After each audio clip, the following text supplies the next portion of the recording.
Hello once again, everyone, and welcome to Kruznik's Sanctuary. I'm your host, Kruznik X. Alongside me are Arya Stormborn, Yeah. Lord Fyrax, Yo. and Tenma Sabeta. Word. Also joining us for the first time, and we're glad to have her not only in the FC, but as a part of the Kruznik Sanctuary crew, is Little Miss Rose. She had to go AFK, remember, honey? And she muted her mic, so... She's here. So, we are back in Final Fantasy XIV for the newest expansion, Final Fantasy XIV Endwalker. The story so far is we have come to Thavnair to investigate things. Namely, this huge-ass tower that's continuing to stand offensively like a big purple eyesore. Why do they have to make it purple? Because it's offensive. Decepticons all the way. Purple is not offensive. There should be nothing purple that is offensive. Barney is very offensive. Exactly. Okay, and again I say, there should be nothing purple that is offensive. Well, sorry. Barney is offensive. They should have made him pink. That would have made him more offensive. Exactly. But enough about Barney. Anyways, right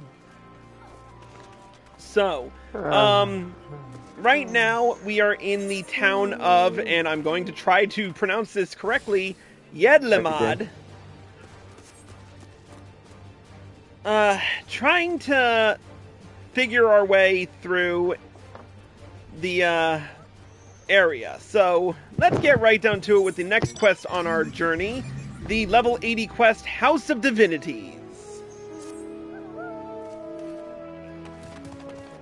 That Marcia fellow you were helping. He's Argasodara, is she not? Apparently 'tis almost exclusively his people that are being kidnapped. Should he be traveling alone? If summoning is his perpetrator's aim, it does stand to reason that Argasodara would be their primary targets. For 'tis the faith of their ancestors which prevaileth in this land, and many are devout adherents still. We'd better go after him. Akyali lies to the west, as I recall. The same direction as Kryle's acquaintance, incidentally. It's settled then. Keep your eyes peeled while we make for the village.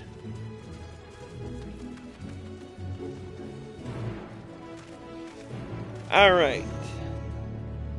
Alright, who's getting in the car? I'm getting in the car. As much as I can. Right. Car. Driving Miss Daisy style. Nah. Okay, destination here. Yay. That was one heck of a trip. You do not see Matsia nearby, but the elevated ground up ahead may provide a better vantage point.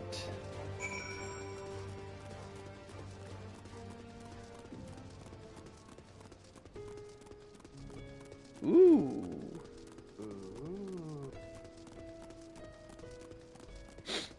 Oh, I like this. It is a nice bit of music. Okay, we gotta go around.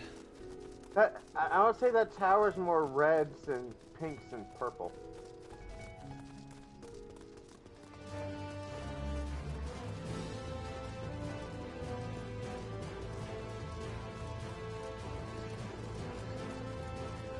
Here we are. Are we? Yep.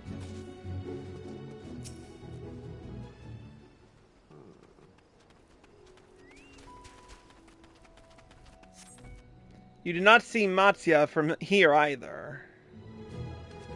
No! Leave me alone! Help! Somebody help! Matsia's voice, and it came from the north.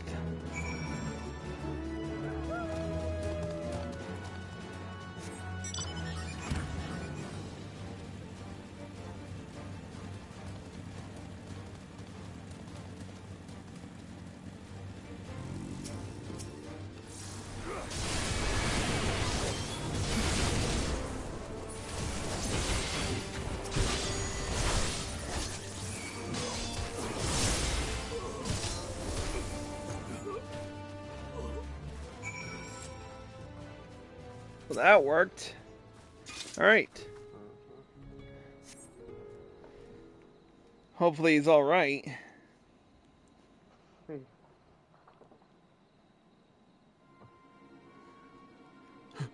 Huh? Where did they go? Why are you here? I see you found him in time.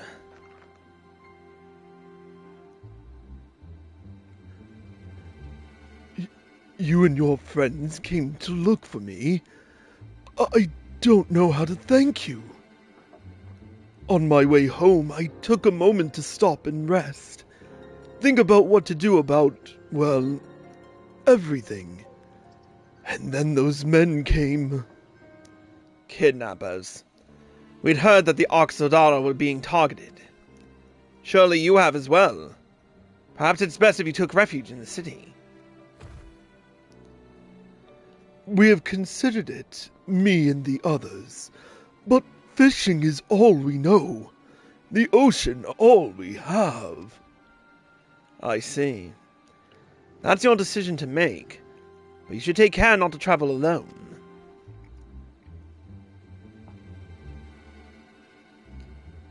A question, if I may. 'Tis our understanding that strange fiends have emerged from the tower.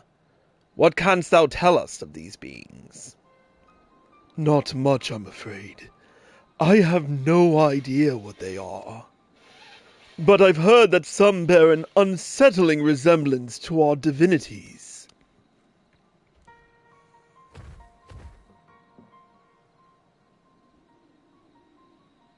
For that reason, some have taken to calling the tower Zot. House of Divinities in the old tongue, it means.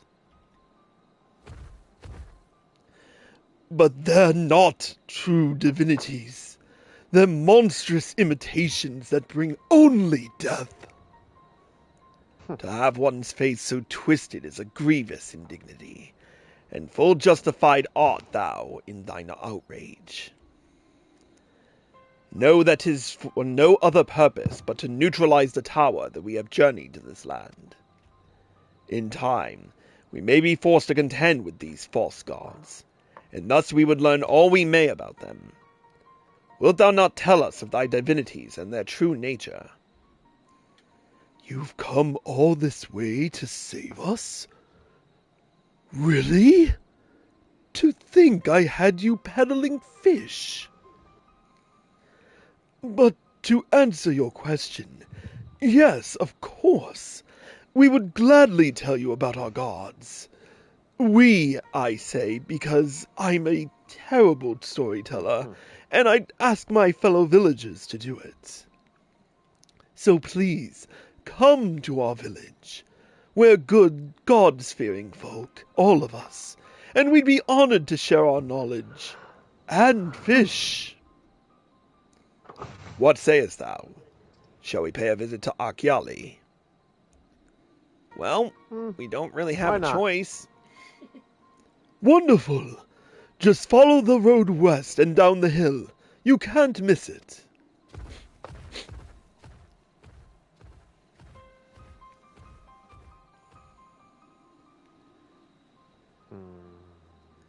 So, 'tis the simulacra of the Davnarian gods that are being summoned.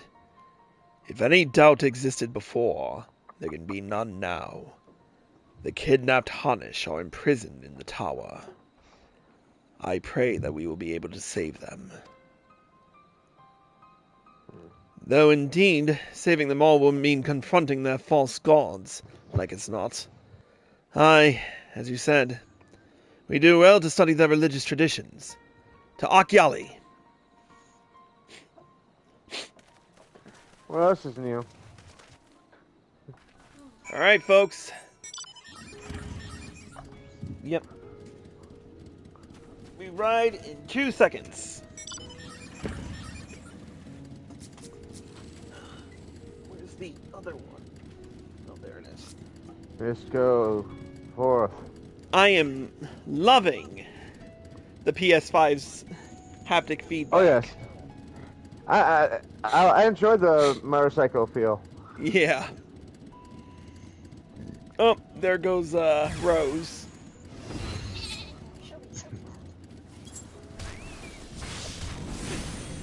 Well, might as well help this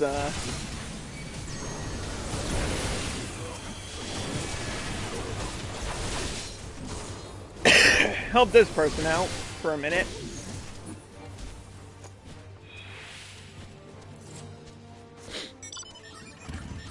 All right, let's ride. Okay.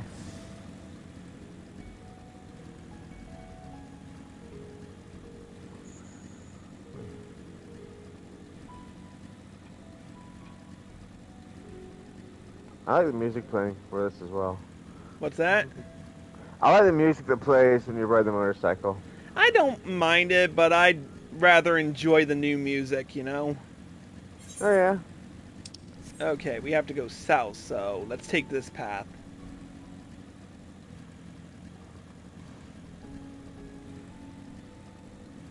Here comes Arya.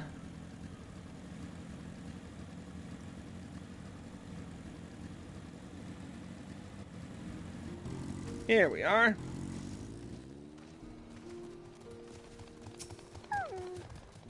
Welcome to Akyali, my friend.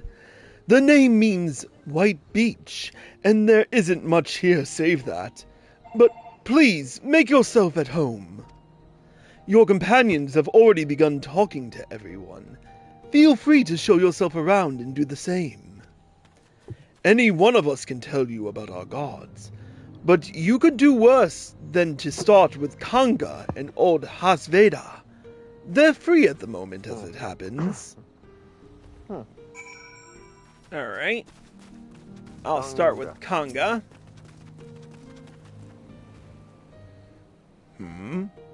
You wish to know about our gods? What a curious visitor you are. Most want fish. In any case, I'm happy to oblige.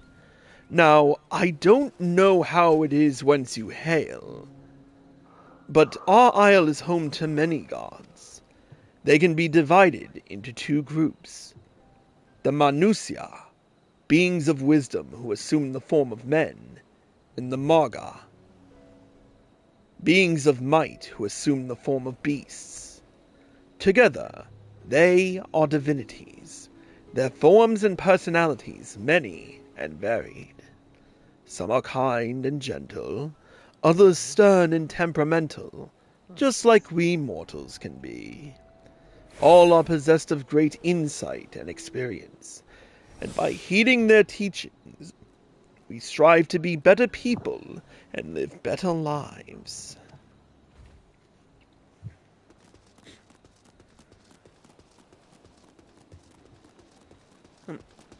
Hasveda is... oh, another Aura. Interested in learning about our gods, you say? That's what I like to hear. Prick up your ears then and listen. In ancient times, the Manusya and the Maga, deities who look like men and beasts respectively, were locked in conflict. Eventually seeking the wisdom of the Manusya, the Maga cast aside their own heads and took up those of their foes. Likewise, the Manusya coveted the might of the Maga, and so they too resolved to trade heads. Thus were born new gods possessed of both might and wisdom, and they ushered in an age of harmony between the two factions. From then on, as a sign of their esteem for one another, the Manusya have worn animal faces, and the Maga the limbs of men. Interesting. Huh.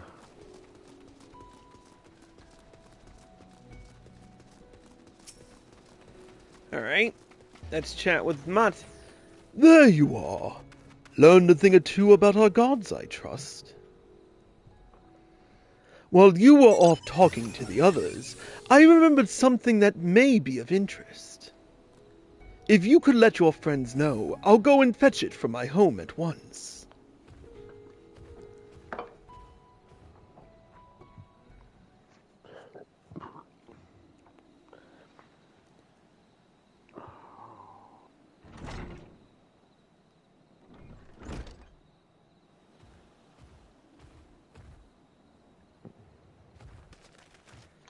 Apologies for the wait.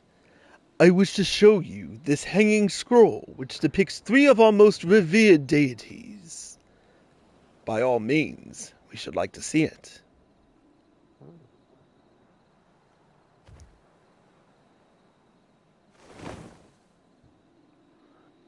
Oh, you gotta be kidding me. Yep. They are Manusia. You've heard about them already, yes? 3 sisters. The center one is the eldest, Sindaruva, a goddess of wisdom. For this, alchemists hold her in the highest. To her right is the middle sister, Sandaruva. As a goddess of wealth, she counts many traders among her followers. And on the left is Mindaruva, the youngest sibling. She presides over their crafts, and so is beloved by weavers. Although each is worshipped for different reasons, the sisters are usually portrayed together in these works, which people keep in their homes for good fortune.